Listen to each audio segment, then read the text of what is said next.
হ্যাঁ, ইট, বালি, পাথরের সংমিশ্রণে এটা গঠিত হয়, সেটা হচ্ছে কংক্রিট। না, কংক্রিটটা হচ্ছে ইট বালু পাথর না। কংক্রিটটা হচ্ছে তোমার হচ্ছে একটা ফাইন ম্যাটেরিয়ালস থাকবে, মানে ফাইন অ্যাগ্রিগেটস থাকবে, আর একটা হচ্ছে কোর্স অ্যাগ্রিগেট থাকবে। পড়তে দিতে। হ্যাঁ, ফাইন অ্যাগ্রিগেটের ভিতরে কি থাকতে পারে? আমাদের হচ্ছে বালু। বালুটা হচ্ছে ফাইন বালু, অ্যাগ্রিগেট, হ্যাঁ। আর হচ্ছে কোর্স অ্যাগ্রিগেট হচ্ছে সেটা পাথর পাথর। হতে পারে, খোয়া হতে পারে, তাই না? পাথরও হতে হুম, পারে, খোয়াও হতে পারে। এখন কেউ যদি পাথর দিয়ে ঢালাই দেয়, তাহলে সেটা হচ্ছে সেই কংক্রিটটা পাথরের হবে। আর যদি কেউ হচ্ছে ব্রিক চিপস, মানে ইটের খোয়া যেটা, সেটা দিয়ে ঢালাই দেয়, তাহলে সেটা তো ব্রিক চিপসের জন্যই আর কি হবে। এখন পাথরেরটার স্ট্রেংথ বেশি আসবে, এটা তো একটা নর্মাল বিষয়, তাই না? পাথরের হুম। যে আমরা পাথর দিয়ে যে কংক্রিটটা তৈরি করব, অবশ্যই সেটা ব্রিক চিপস থেকে তার কম্প্রেসিভ স্ট্রেংথ, তাই না? কম্প্রেসিভ স্ট্রেংথ মানে তোমরা যেটাকে মনে করো যে পড়ে আসছো, চাপ শক্তি। হ্যাঁ, চাপ নেওয়ার শক্তি আমাদের। দেখো আমাদের যে আমরা যে আরসিসি স্ট্রাকচারে আমরা যে ম্যাটেরিয়ালসটা ইউজ করি, একটা হচ্ছে কংক্রিট আর একটা হচ্ছে রড। এই রডটা হচ্ছে টেনশন ফোর্স নেয়, আর তোমার হচ্ছে কংক্রিটটা নেয় হচ্ছে কি ফোর্স? কম্প্রেসিভ ফোর্স, মানে কম্প্রেশন, যেটা চাপ, এই চাপটা চাপ। নেয় হচ্ছে কংক্রিট। আর টেনশনটা যেটা টান, সেটা নেয় হচ্ছে আমাদের রড। এখন আমরা যাতে সব ধরনের আমাদের যে শেপ থাকুক না কেন, সেই শেপ থেকে আমরা কিভাবে কংক্রিটটাকে বের করতে পারি, যে কংক্রিটের কাস্টিং করতে গেলে আমাদের যে সিমেন্ট দিতে হবে, আমাদের যে স্যান্ড দিতে হবে, সেটা কুষ্টিয়ার স্যান্ড হতে পারে, সেটা সিলেট স্যান্ড হতে পারে। তারপরে হচ্ছে আমরা যে এটাকে কি বলে, আমরা যে কোর্স অ্যাগ্রিগেটটা ইউজ করব, সেটা স্টোন চিপস হতে পারে, সেটা ব্রিক চিপস হতে পারে। এইটার কোয়ান্টিটিটা আমরা কিভাবে বের করব, সেটা আমরা মনে করো যে আজ দেখে দেখে নিব, ঠিক আছে?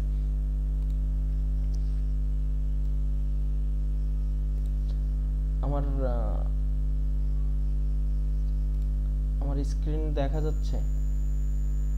হ্যাঁ, দেখা যাচ্ছে। দেখো, স্টিম আমরা এখানে যদি একটু দেখি, এখানে আমি যেটা একটু নোট ডাউন করছি সেটা হচ্ছে এস্টিমেট সম্পর্কে আমাদের প্রাথমিক যে আলোচনা।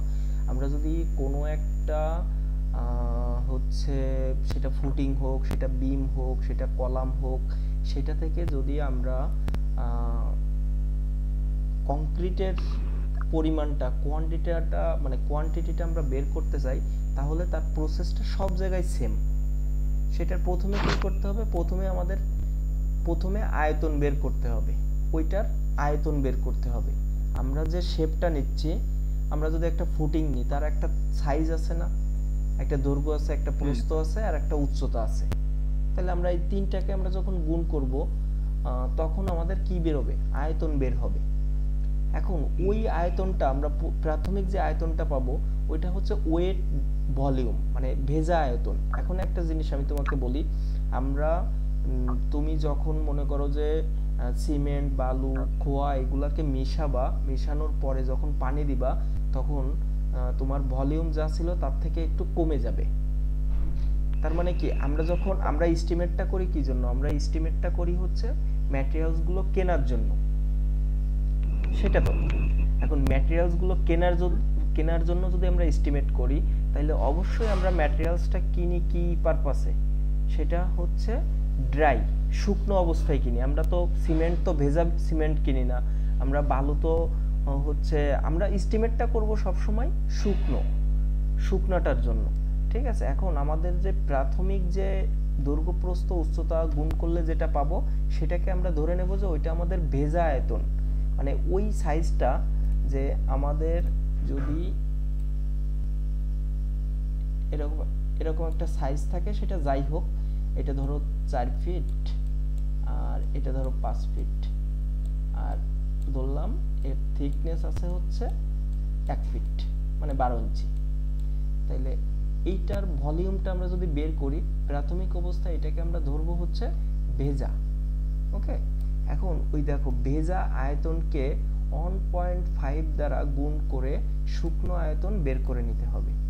এই যখনই আমরা এই শুকনো আয়তনটা বের করে নেব, তখন ওই আয়তন থেকে আমরা সিমেন্ট বের করব, স্যান্ড বের করব, আর হচ্ছে স্টোন চিপস বা ব্রিক চিপস, সেটা যেটা হোক সেটা আমরা বের করব। ওকে, এটা এতটুকু ক্লিয়ার?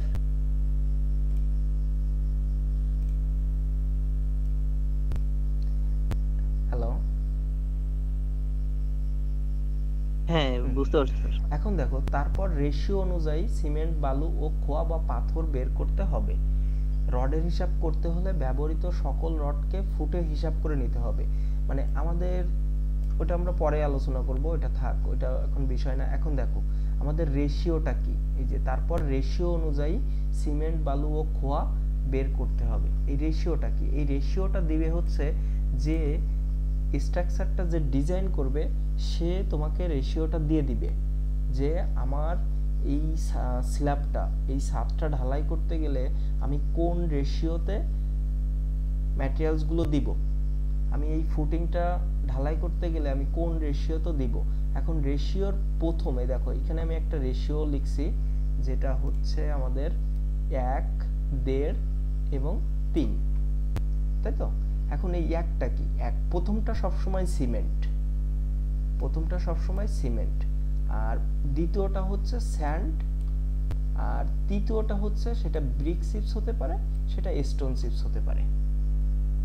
ওকে, তাহলে এই জিনিসটা মুখস্থ রাখতে হবে যে ডিজাইন রেশিও সেটা যেটাই হোক, 1.5-3 হোক বা 1:2:4 হোক বা 1:3:6 হোক, 1:3:6, সেটা যেটাই হোক না কেন, তার প্রথমটা হচ্ছে সিমেন্ট, দ্বিতীয়টা হচ্ছে স্যান্ড এবং তৃতীয়টা সেটা হতে পারে ব্রিক চিপস, সেটা হতে পারে স্টোন চিপস। এখন এই ওকে, এখন দেখো, এখন এই ডিজাইন বা কাস্টিং রেশিও ডিজাইনার উল্লেখ করে দিবে, এটা লিখে দিলাম। এখন দেখো রডের যে ওজনটা আমরা বের করব, আমরা তো রড তো কিনতে হয় ওজনে, তাই তো? তাহলে ওই ওজনটা আমরা যখন বের করব তখন তার ফর্মুলাটা হচ্ছে d²/532 গুণ হচ্ছে এল। এই ডিটা হচ্ছে আমরা কত মিলি রড, যে এই ডিটা হচ্ছে আমরা যে মিলি রডটা ইউজ করব। আমরা দেখো আমরা আমাদের রডের মিলি কত প্রকার আছে, কনস্ট্রাকশনে নরমালি আমরা যেগুলো ব্যবহার করি 8, 10, 12, 16, দেন হচ্ছে 20, 22, 25, 32, এই যে এগুলো নরমালি ব্যবহৃত হয়। এখন নরমালি রেসিডেন্সিয়াল বিল্ডিং এ এই যে 25 পর্যন্ত ব্যবহৃত বেশি হয়। ওকে, আর হেভি স্ট্রাকচার হলে 32 এবং গ্রেটার দ্যান 32 এর বড় সাইজও আছে, যেগুলো ব্রিজ দেখবা, ব্রিজে কাজ করলে ওরা হচ্ছে ওদের নরমাল বাড়ি হচ্ছে 32, 25, 28 এরকম সাইজের গুলা থাকে। তাহলে এই ডিটা হচ্ছে আমরা যত মিলি বার ব্যবহার করতেছি, ওজন যত মিলির জন্য বের করব, সেটা হচ্ছে এই ডি। তাহলে আমরা যদি 10 মিলি রড তার 100 ফিটের জন্য যদি আমরা বের করি, যে ধরলাম আমাদের 10 মিলি রড এবং আমরা আমাদের টোটাল রডের হিসাব করে বের করলাম যে আমাদের 100 ফিট। তাহলে এটা বের করতে গেলে এই যে 10 মিলি ডি এর এই জায়গায় হচ্ছে এটা হবে এবং এই এল এর জায়গায় হচ্ছে এই 100 হবে। তাহলে আমরা এই যে 10 মিলি রডের 100 ফিট রডের জন্য আমরা কত কেজি রড কিনতে হবে সেটা আমরা পেয়ে যাব। এটা হচ্ছে রডের ওজন বের করার নিয়ম। এরপরে দেখো আমরা দ্বিতীয় আরেকটাই একটু যাই। এখানে যেটা দেখাচ্ছে যে এখানে হচ্ছে আমাদের কংক্রিট হচ্ছে দুই ধরনের, একটা হচ্ছে পিসিসি প্লেন সিমেন্ট কংক্রিট আর একটা হচ্ছে আরসিসি যেটা হচ্ছে রেইনফোর্স সিমেন্ট কংক্রিট। পিসিসি কি, যেখানে কোনো রড থাকবে না, সেটা শুধুমাত্র কি থাকবে, সিমেন্ট থাকবে, বালু থাকবে, দেন হচ্ছে খোয়া থাকবে। আর আরসিসিতে সিমেন্ট, বালু, খোয়া এগুলো তো থাকবে, পাশাপাশি রড থাকবে।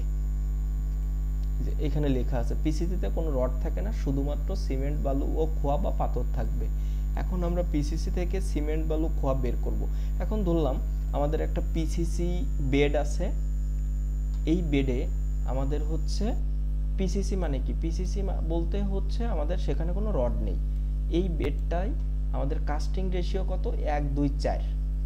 এই ফর্মুলাটা তুমি এইটার হিসাবটা বের করা শিখে যাও, তুমি সব ধরনের কংক্রিট বের করে ফেলতে পারবা।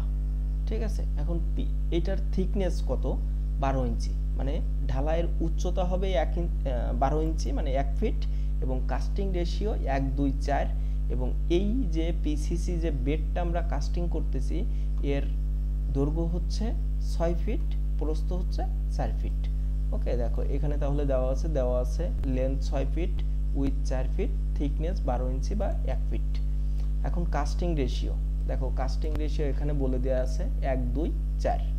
এখন এই যে কাস্টিং রেশিও 1 2 4, তার মানে কি টোটাল কাস্টিং রেশিও কত, দেখো তো 1 2 মানে 3 আর 4 7, টোটাল কাস্টিং রেশিও কত, 7। এখন আমরা ভলিউম বের করব, তার মানে কি প্রথম যে ভলিউমটা আমরা বের করব সেটা হচ্ছে আমাদের কি ভলিউম, ওয়েট ভলিউম। তাহলে ভলিউম বের করার নিয়ম কি, দৈর্ঘ্য, এই দৈর্ঘ্য গুণ প্রস্থ গুণ হচ্ছে উচ্চতা, এই তিনটা আমরা গুণ করলে আমরা কি পেয়ে যাচ্ছি, আমরা হচ্ছে ভলিউম পেয়ে যাচ্ছে, আয়তন পেয়ে যাচ্ছি। তাহলে ওইখানে দেখো আমাদের এখানে 12 ইঞ্চি আছে, 12 ইঞ্চি মানে কি 1 ফিট। এই যে ওয়েট ভলিউম 6 ফিট, এই যে দৈর্ঘ্য 6 ফিট, প্রস্থ 4 ফিট, আর হচ্ছে পুরুত্ব বা থিকনেস হচ্ছে 12 ইঞ্চি, সেটাকে আমি 1 ফিট লিখছি। যেহেতু আমার এইগুলো সব ফিটে, তার মানে এটাও ফিটে আমার কনভার্ট করে নিতে হবে। দেন আমরা এইখান থেকে কি পাইলাম, 24 কিউবিক ফিট, মানে কি ঘন ফুট, 24 ঘন ফুট আমি ওয়েট ভলিউমে পাইলাম। এখন আমি ওই যে ফর্মুলাতে বলে আসছিলাম, ওয়েট ভলিউম থেকে ড্রাই ভলিউম বের করতে হলে ওয়েট ভলিউমের যে আয়তনটা বের হবে সেটাকে আমরা 1.5 দ্বারা গুণ করব। 1.5 দ্বারা গুণ করলে আমাদের কত আসলো, 36 সিএফটি। আমরা বিভিন্নভাবে কিউবিক ফিটকে লিখতে পারি, এই যে এইভাবে লিখতে পারি, সিএফটি লিখতে পারি, এই যে কিউবও লিখতে পারি। হ্যাঁ, এই যে তিনটা ফাংশনে আমরা কিন্তু লিখতে পারি। দেন এখন দেখো আমাদের, তার মানে আমাদের এই 36 ঘন ফুট কংক্রিটের জন্য আমাদের ম্যাটেরিয়ালস কিনতে হবে। তাহলে 36 ঘন ফুটের জন্য যদি ম্যাটেরিয়ালস কিনতে হয়, তাহলে এর ভিতরে এইটাই তো ঢালাই করছি আমরা, টোটালটা এই 36 সিএফটি আমরা ঢালাই করতে হবে, তার জন্য আমাদের ম্যাটেরিয়ালস কিনতে হবে। এখন বের করতে হবে সিমেন্ট কত ব্যাগ লাগবে, বালু কত ব্যাগ লাগবে, এবং খোয়া কত ব্যাগ লাগবে। ওকে, এইটা আমাদের বের করতে হবে।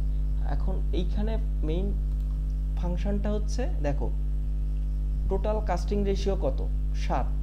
তাহলে এই প্রথমটা কি, তোমার মাইকটা একটু অন করো। প্রথমটা হচ্ছে সিমেন্ট, এটা হচ্ছে স্যান্ড, এটা হচ্ছে খোয়া বা পাথর, সেটা যাই হোক আমরা খোয়াই বলি, সমস্যা নেই। এখন দেখো টোটালটা হচ্ছে 7, তাহলে 7-এর ভিতরে সিমেন্ট আছে কত, 1, ঐকিক নিয়ম। 7-এর ভিতরে সিমেন্ট আছে 1, সরি ব্যাগ বলবা না, ব্যাগের হিসাব একটু অন্যরকম, মানে এইটা হচ্ছে সিএফটি। আমাদের এই যে টোটাল এত 7 সিএফটি, 7 সিএফটির ভিতরে আমার হচ্ছে সিমেন্ট আছে 1 সিএফটি। ওকে, তাহলে 7-এর ভিতরে যদি 1 থাকে, তাহলে 1-এর ভিতরে কত, 1/7, এবং আমার টোটাল কোনটা 36, আমার তো বের করতে হবে 36-এর ভিতরে কত আছে। তাহলে 36-এর ভিতরে কত আছে, তাহলে 1 গুণ 36 ভাগ হচ্ছে 7। তাহলে এটাকে একটু ক্যালকুলেট করো, দেখো কত হয়। 36 ভাগ 7 দাও, 5 পয়েন্ট কত আসে?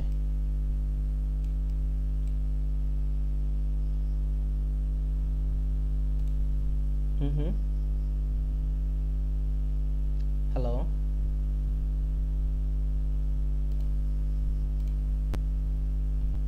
হ্যালো,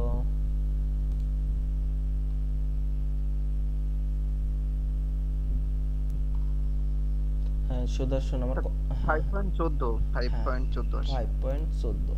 তাহলে দেখো আমার এই হিসাবটা এইখানে মাথায় রাখো যে 7 টোটালটা, আর হচ্ছে রেশিও 1 2 4, এবং আমার টোটাল বের করতে হবে 36-এর ভিতরে কত কত কোনটা আছে।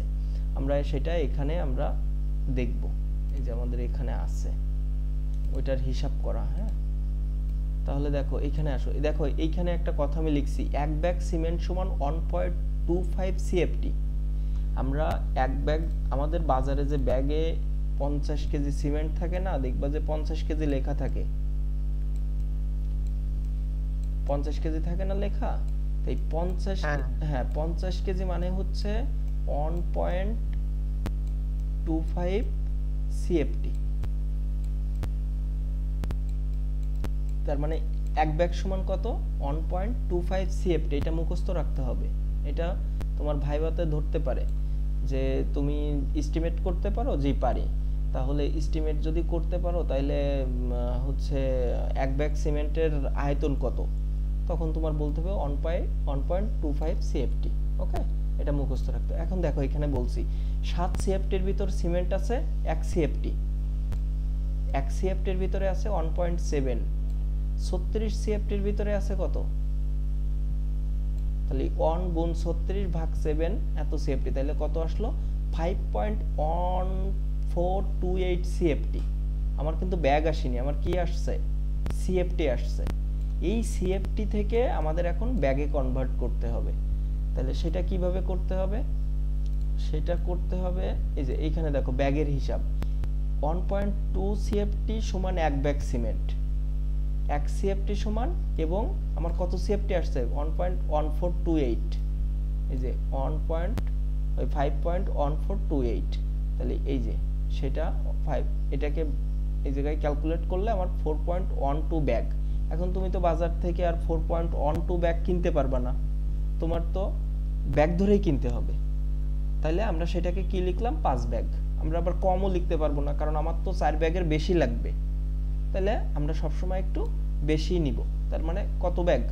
5 ব্যাগ। তাহলে আমার এইখানে যে 36 সিএফটি ঢালাইয়ের জন্য, এই এতটুকু আয়তন ঢালাইয়ের জন্য আমার কয় ব্যাগ সিমেন্ট লাগতেছে? 5 ব্যাগ। সেটা এটা বুঝতে পারছো তো কিভাবে? এটা জাস্ট ঐকিক নিয়ম, আর কোনো কিছুই না কিন্তু। এখন দেখো একই নিয়মে আমি যদি এইগুলাকে করি, আমি আর পরের গুলার ভেঙে ভেঙে দেখাইনি, এইভাবে ভেঙে দেখাইনি। আমি এটাকে কি করছি, বালু আছে, তাহলে এইখানে দেখো আমার 7-এর ভিতরে বালু ছিল কত? 2 সিএফটি। 1-এর ভিতরে কত? 2 ভাগ 7, এবং আমার 36-এর ভিতরে কত? তাহলে কি হবে? 2 গুণ 36 ভাগ 7। এই যে সেটা করছি আমি, দেখো 2 গুণ 36 ভাগ 7 করলে 10.3 সিএফটি। আমার বালু কিন্তু সিএফটিতে বিক্রি হয়, ঠিক আছে? বালু সিএফটিতে বিক্রি হয়। আমি তোমাকে এখন একটা ট্রিক্স দেখাবো। সেটা হচ্ছে, মনে করো তোমার একটা সাইটে তোমাকে দায়িত্ব দেওয়া হলো, এবং সেখানে ট্রাক আসলো। ট্রাকে তোমাকে তোমার হচ্ছে কোম্পানি বলো, বা তুমি যদি পার্সোনাল কোনো প্রজেক্টে থাকো, তোমাকে বলে দিলে যে ট্রাক গেছে, ট্রাকে 500 সিএফটি বালু, 500 সিএফটি বালু গেছে, তুমি ওইটা বুঝে নাও। তখন তোমার কি করতে হবে? তখন তোমার ওই বালুটা কিন্তু বুঝে নিতে হবে, বুঝে নিতে হবে না? এখন একটা ট্রাক বডিটা কিরকম থাকে? এরকম থাকে। এখানে সামনের পার্ট থাকে ট্রাকের, দেখা যায় যে এখানে চাকা থাকলো, ওকে। তাহলে ট্র্যাকের বডিতেই তো তোমার হচ্ছে কি থাকবে, এই যে তোমার বালু থাকবে কোথায়, এখানে এখানে বালু থাকবে। তাহলে তুমি এখান থেকে তোমাকে যে বললো যে এখানে 500 সিএফটি বালু আছে, তাহলে তুমি এটা কিভাবে বুঝবা? এটা বোঝার নিয়মটা হচ্ছে তুমি এই ট্র্যাকটাকে মাপ দিবা। এই ট্র্যাকের একটা উচ্চতা আছে, যে বালু যেখান থেকে রাখা শুরু, এটা বালুর রাখার বেড, এটার একটা উচ্চতা আছে, এটার একটা দৈর্ঘ্য আছে, আর ট্র্যাকটার ওই দিকে একটা প্রস্থ আছে। তাহলে তুমি তিনটাকে যখন গুণ দিবা তখন তোমার কি চলে আসবে, তখন তোমার এই ট্র্যাকের ভিতরের যে জায়গাটা তার আয়তনটা তুমি পেয়ে যাবা। এখন যদি তোমার ওই ট্র্যাকের, এই যে ট্র্যাকের উপরের বডিটা ধরো এরকম, এখন বালু যদি এই পর্যন্ত থাকে, মনে করো ফুল মাথা পর্যন্ত থাকলো না, বালু থাকলো এই পর্যন্ত, এই যে এই লেভেল পর্যন্ত বালু আছে, তার মানে তুমি হাইটটা মাপ দিবা কোন পর্যন্ত, এই পর্যন্ত মাপ দিবা, কিন্তু দৈর্ঘ্যটা এইদিকে মাপ দিবা, প্রস্থটা ওইদিকে মাপ দিবা, দিলে তুমি তিনটাকে গুণ করলে তোমার এই যে কতটুকু বালু আছে তুমি সেটা পেয়ে যাবা। তাহলে এখন তোমার যদি হচ্ছে একেবারে মুখ বরাবর থাকে তাহলে তুমি সেই পর্যন্ত মাপ দিবা। তাহলে তুমি কিন্তু সহজে বুঝে যাচ্ছ যে তোমার কতটুকু বালু আসছে। এখন 500 ফিট বলে তোমাকে 300 ফিট দিয়ে চলে যাবে, গাড়িতে আসছে, মনে করো 500 ফিটের গাড়িতে আসছে, কিন্তু 500 সিএফটি যে গাড়িটা, সেই গাড়িটাতে সে আসছে, কিন্তু তোমার হচ্ছে মাল নিয়ে আসে নাই 500। তুমি এই জাস্ট ট্র্যাকের ভলিউমটা মাপ দিয়ে তুমি কিন্তু হচ্ছে তোমার কতটুকু বালু আছে তুমি সেটা বের করে নিতে পারবা। ওকে, এখন দেখো একইভাবে আমরা খোয়াটা বের করতে পারি, ওই একই নিয়ম। 7 ভিতরে আছে হচ্ছে 3, আর 36 ভিতরে কত আছে, তাহলে 3 গুণ 36 ভাগ 7 করলে 15.43 সিএফটি। তাহলে আমাদের খোয়া তো আর সিএফটি তে কেনা হয় না, দেখা যায় আমরা ইট কিনি, ইটটাকে ভাঙি, আর যদি আমরা পাথর কিনি তাহলে পাথর তো সিএফটি তে কেনা যায়, পাথর ওই একইভাবে তোমার মেজারমেন্ট করে নিতে হবে। পাথর আবার টনেও বিক্রি হয়, সেটা আমরা পরবর্তীতে দেখব যে টনে কিভাবে পাথরের হিসাব হয়। এখন দেখো সিমেন্টের হিসাব ব্যাগে হবে, বালুর হিসাব কিউবিক ফিটে হবে, স্টোন বা ব্রিক চিপসের হিসাবও কিউবিক ফিটে হবে, মানে তোমার সিএফটি তে হবে। শুধুমাত্র সিমেন্টের হিসাবটা হবে হচ্ছে আমাদের কিসে, ব্যাগে। এখন দেখো তোমাকে আমি যদি এখন বলি যে তুমি একটা হোমওয়ার্ক লিখে নাও,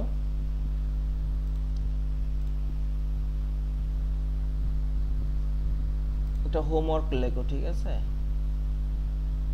যে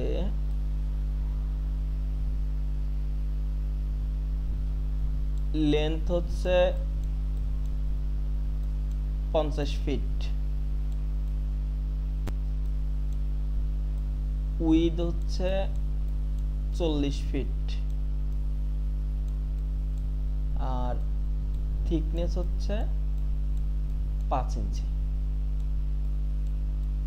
এবং এর কাস্টিং রেশিও হচ্ছে 1:1.5:3। তাহলে তোমার এখান থেকে বের করতে হবে সিমেন্ট কত ব্যাগ লাগবে। ধরো তোমার হচ্ছে এটা একটা ছাদ, যার লেন্থ হচ্ছে 50 ফিট, উইথ হচ্ছে 40 ফিট, এবং ছাদের কাস্টিংটা হবে হচ্ছে 5 ইঞ্চি, এবং কাস্টিং রেশিও ডিজাইনার দিছে হচ্ছে 1:3। এবং এইখান থেকে তোমার এই ছাদটা ঢালাই করতে গেলে তোমার কত ব্যাগ সিমেন্ট লাগবে, কত সিএফটি বালু লাগবে, এবং এটা ব্রিক দিয়ে দাও বা হচ্ছে স্টোন দিয়ে দাও, সেটা যেটা দিয়েই ঢালাই দাও সেটা ব্যাপার না, সেটা তোমার মনে করলাম যে স্টোন দিয়ে ঢালাই হবে, এবং কত সিএফটি তোমার স্টোন লাগবে সেইগুলা তোমার বের করতে হবে। এটা কিন্তু 2 মিনিটের ব্যাপার, তাই না? স্যার পারা যাবে না? তুমি এইটা তোমার একটা হোমওয়ার্ক থাকবে, আমরা হচ্ছে এই সপ্তাহ প্রত্যেকদিন ক্লাস কন্টিনিউ করব, ঠিক আছে? তুমি কালকেরে এটা আমাকে হচ্ছে লিখে পিডিএফ করার দরকার নেই, ছবি উঠায় তোমার আমাকে হোয়াটসঅ্যাপ করে দিবে, ঠিক আছে? আর একটা জিনিস, সেটা হচ্ছে এরপরে কি আছে দেখি আমরা। এরপরে হচ্ছে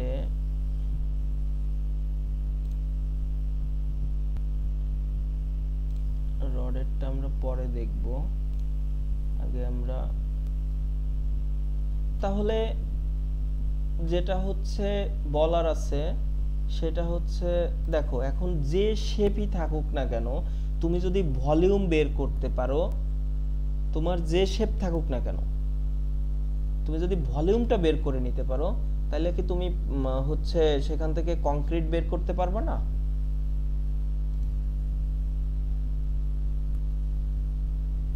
হুম, হ্যালো,